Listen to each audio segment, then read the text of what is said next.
Screen पे नजर आने वाली ये क्लिप परफेक्ट एग्जांपल है कि जब जब हम इन प्रोडक्ट्स को परचेज कर रहे हैं तो हम अपने फलस्तीनी मुसलमानों पर होने वाले जुल्म में पूरा पूरा हिस्सा डाल रहे हैं। हम डायरेक्टली इनडायरेक्टली इसराइल को फाइनेंशियली सपोर्ट कर रहे हैं। गजा में महसूर फलस्तीनियों पर वहशियाना गोलीबारी, 724 बच्चों समेत कई 100 से ज्यादा फलस्तीनी शहीद।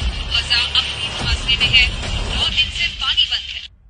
एक वेबसाइट है पीडीएफ डिफेंस पीके। इस वेबसाइट का लिंक मैं आपको बायो में दे दूंगा। यहाँ पर उन सारे प्रोडक्ट्स या ब्रांड्स की लिस्ट है जिनको बाइकआउट करना चाहिए। ये ब्रांड्स कहीं ना कहीं इसराइल को फाइनेंशियली सपोर्ट कर रहे हैं। लेकिन अगर आप इन ब्रांड्स का नाम गूगल पे सर्च करेंगे तो आपको मालूम होगा कि ये ब्रांड्स, ये कंपनीज या तो अमेरिका की हैं या फिर किसी यूरोपियन यूनियन की कंट्री की हैं। ये तो इसराइल की है ही नहीं। फॉर एग्जाम्पल, अगर आप गूगल पर जाकर कोका कोला सर्च करते हैं तो वहां पर लिखा आएगा कि कोका कोला अमेरिकन कंपनी है, जो कि 100% सच है। लेकिन एक बंदा है डेविड नाम का, जिसकी नेटवर्थ $2.1 बिलियन है और ये बंदा इसराइल का है और कोका कोला का एक बड़ा स्टेक होल्डर है। अगर आप फोर्ब्स वेबसाइट पे जाकर इसकी प्रोफाइल चेक करें तो वहां पर क्लियरली लिखा हुआ है कि इसकी source of income Coca Cola Israel है। इसका मतलब है कि जब हम कोका कोला परचेज करेंगे तो कंपनी को प्रॉफिट होगा। जब कंपनी को प्रॉफिट होगा तो कंपनी की स्टॉक प्राइस इंक्रीज होगी। जब स्टॉक प्राइस इंक्रीज होगी तो इस डेविड नामी इसराइली को प्रॉफिट होगा। जब इसको प्रॉफिट होगा तो ये इसराइल की गवर्नमेंट को टैक्स पे करेगा और उस टैक्स के पैसे से इसराइल अपनी मिलिट्री को फंड करेगा और फलस्तीनियों पर जुल्म करेगा।